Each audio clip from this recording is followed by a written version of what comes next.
Well, here we go.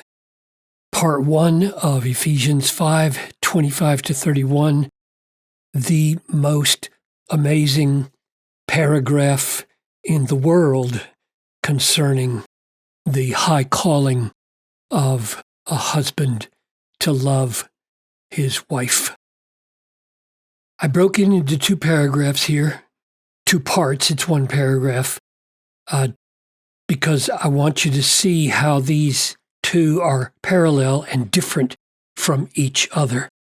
Let's go back first to the preceding section where we saw that the call to wives to submit to their own husbands as to the Lord was based on the husband being the head of the wife as Christ is the head of the church. And I said that in 25-33, we would see how Paul takes this headship of the husband, and more specifically the headship of the wife, and draws out the things that he thinks are most necessary for men to hear, for how they should exercise their headship, their leadership, their supplying, their protecting. So that's where we're going.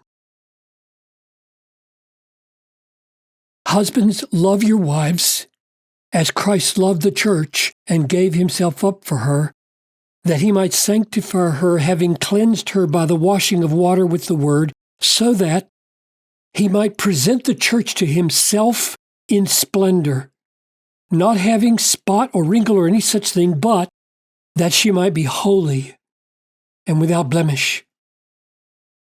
In the same way, husbands should love their wives as their own bodies. He who loves his wife loves himself. For no one ever hated his own flesh, but nourishes and cherishes it, just as Christ does the church, because we are members of his body. Therefore a man shall leave his father and his mother and hold fast to his wife, and the two shall become one flesh. A quote from Genesis 2:24.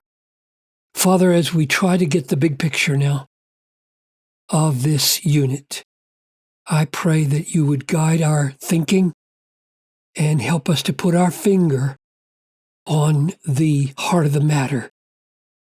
Here at the outset, I pray in Jesus' name. Amen.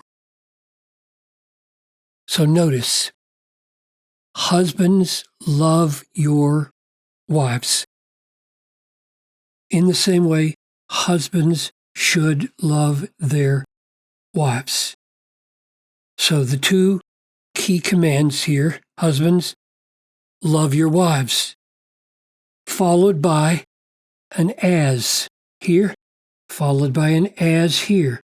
Something is going to be said about the way the husbands should love their wives. Do it as. The way husbands love their wives, do it as. And what's the difference in the way they do it? As Christ loved the church, as they love their own bodies. Now that's the basic parallel structure between these two units here.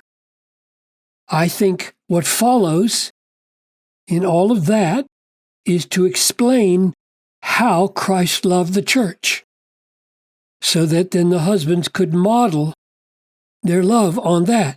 And what follows here is how a person loves his own body and how you could model your love on that.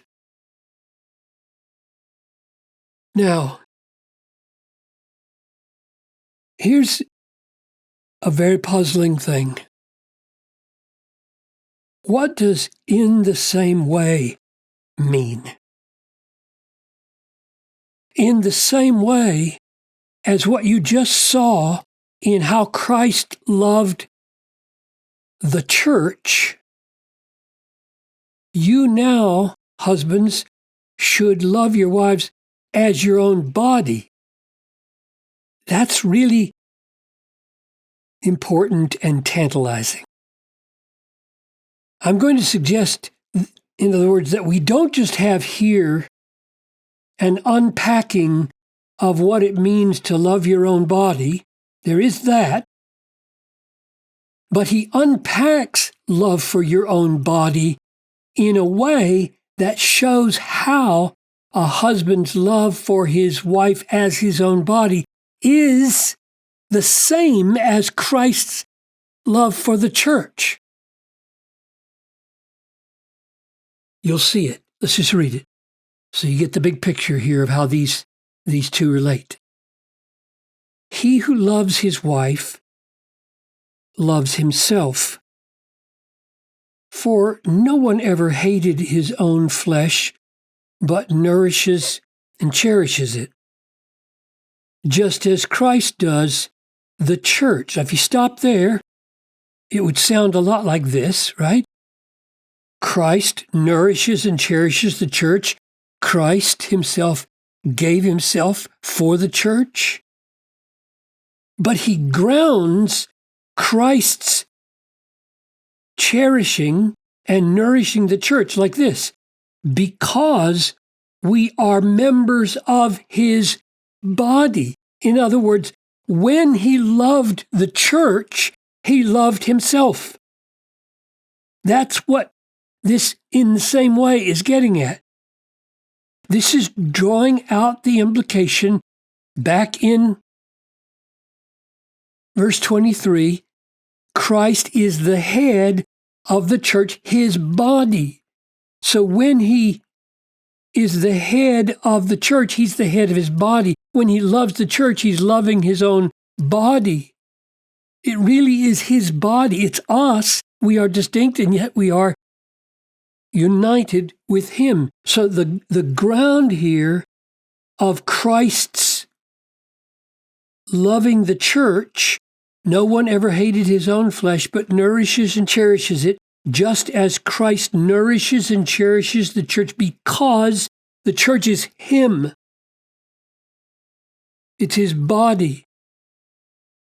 And then he shows that this was already there in the Old Testament, this one flesh reality that makes us Christ. Therefore a man shall leave his father and mother and hold fast to his wife, and the two shall become one flesh. So already in the Old Testament, before the fall, marriage was described as a holding fast in such a way between husband and wife that they become one flesh, so that when you love your wife, you love your own body, because she's one flesh with you. And when Christ loved the church, he was loving the members, the arms and legs of his body. Hence, this is a description of Christ's love in the same way that this was. When he was loving the church here and giving himself up for the church and sanctifying the church and cleansing the church and presenting the church to himself in splendor, all of that was being done for his own members, his own body. The difference seems to be something like this. Here, the emphasis fell on what is the aim of love here in this unit when the loved one is viewed as distinct from himself. So Christ is seen here loving the church. It doesn't emphasize loving himself, loving the church. And what it characterizes loving the church when the church is viewed as distinct from Christ is he gives himself for her, he sanctifies her, he cleanses her, he presents her to himself in splendor and beauty. And this describes what the aim of love is when the loved one is viewed as part of his own self, namely the loving of his own body. And we're going to see, I'm going to stop now, but we're going to see later that this has amazing implications for how a husband and a wife find greatest delight in serving the delight of the other. If you cherish a wife, you cherish yourself. If you nourish a wife, you nourish yourself.